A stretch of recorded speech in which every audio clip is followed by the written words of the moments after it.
You have plenty of law enforcement sources, intelligence sources. You are a fixture on the Washington landscape, and I know you talk to lots of people. What are they saying about Kash Patel? Well, no one has really ever thought Kash Patel was up for this job. He has no experience in this area, really, to speak of. He was primarily seen as a provocateur and as a podcaster. Earlier you mentioned that Pam Bondi is losing confidence in him. I'm not 100% sure that she or anybody ever actually had confidence in him. And I think people were waiting for, the first issue to come up where he would reveal himself to be incompetent. As it happens, that's this issue where a friend of his was murdered. And he both managed, this kind of feat of appearing too close to this in a way that actually may have some legal consequences. And also, too out of touch to actually know what was going on.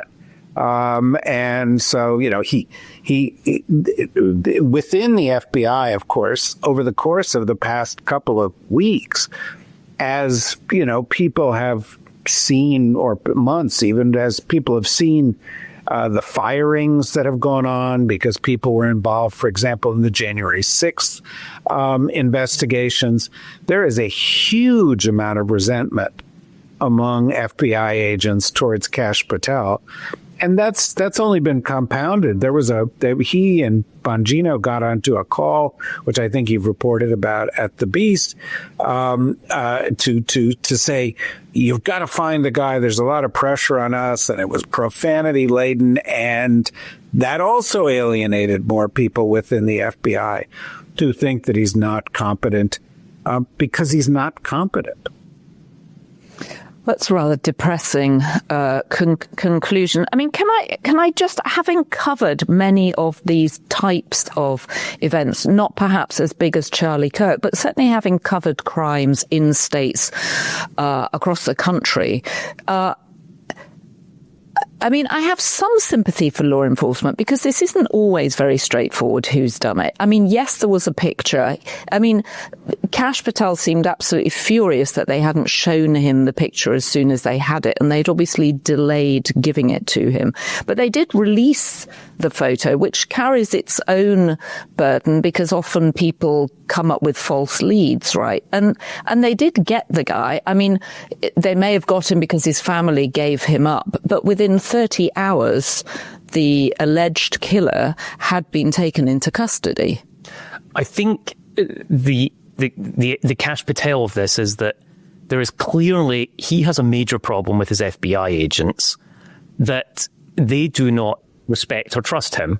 And we don't really know the full truth of this 12 hours delay in giving him the photo, but he had just tweeted something that was wrong and badly wrong and potentially set back the investigation. So it's conceivable and understandable that FBI agents might not pass him material in case he tweets it. Right. He's also aggressively trying to claim that this was an amazing investigation at his direction. He used the words me, my, and I believe 15 or 16 separate times in the course of a 7 or 8 minute interview on Fox. And he's really trying to own the idea that the arrest was down to his actions. MAGA people who are not getting behind this say, well, it was just luck. He got, the father turned in the suspect. And that's not brilliant police work. Well, I suppose if he does get fired, we're all podcasters, so we might get offered the director of the FBI. Joanna, I can think of nobody better, but I think actually I can. David Rothkopf. David, I think, would you like to be head of the FBI? No, but I will work. When you become the head of the FBI, Joanna, I would be very happy to work for you. God help you if that happens. That's all I'm saying. That would, I mean, Kash Patel might be incompetent running it. I'm not saying I would do it any better. And what do we think of Andrew Bailey? Potential replacement.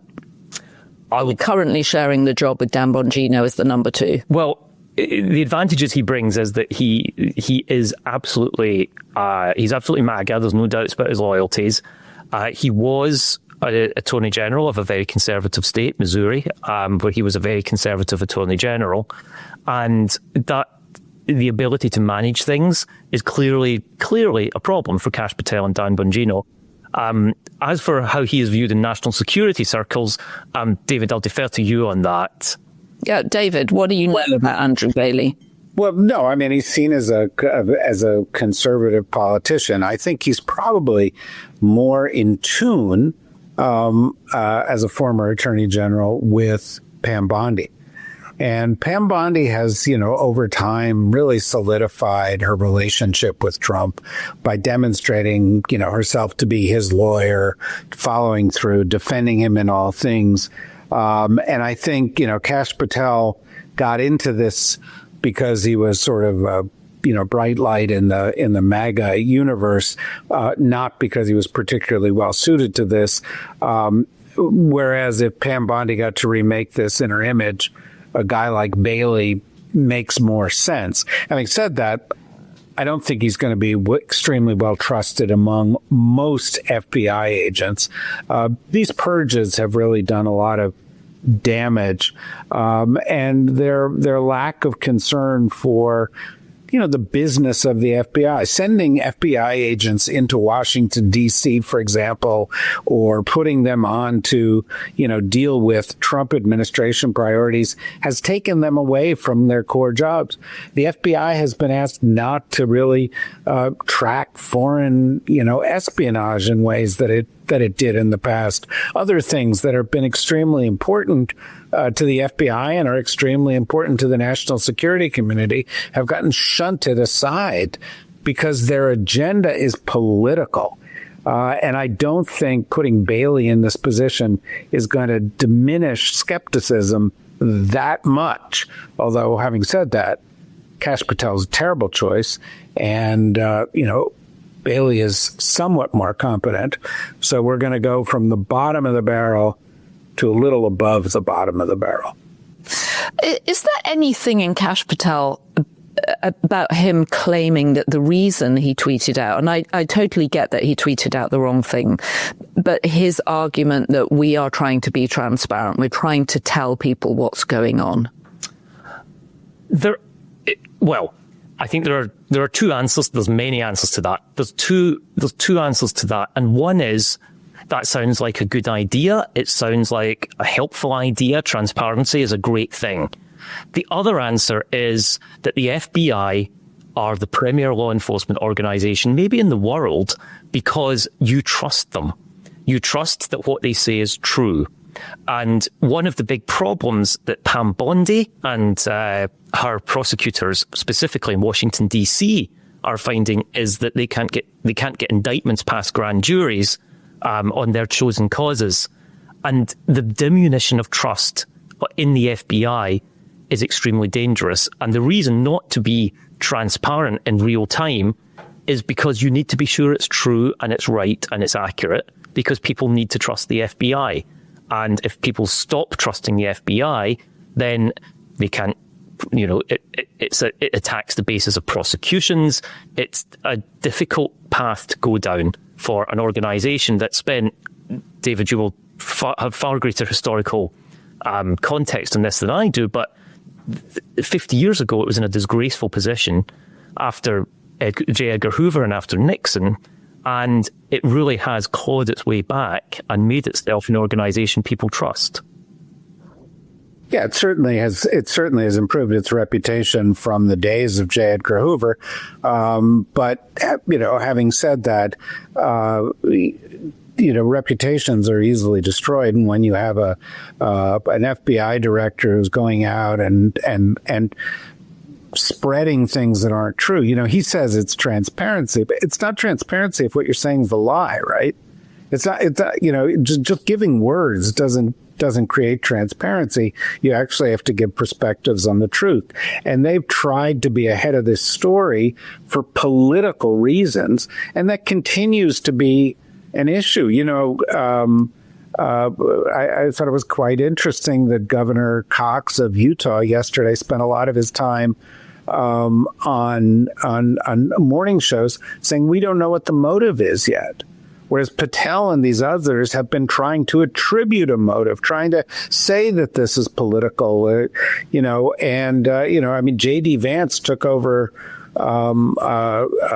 Charlie Kirk's podcast today, had on Stephen Miller, and they were talking about the left being behind all of this violence and turning the power of the government against the left. And so, what you really see here is that there is a move from Trump and from Miller and from J.D. Vance and from a lot of these people not to solve the crime, not to be transparent, but actually to use the crime as a justification for their authoritarian power grab.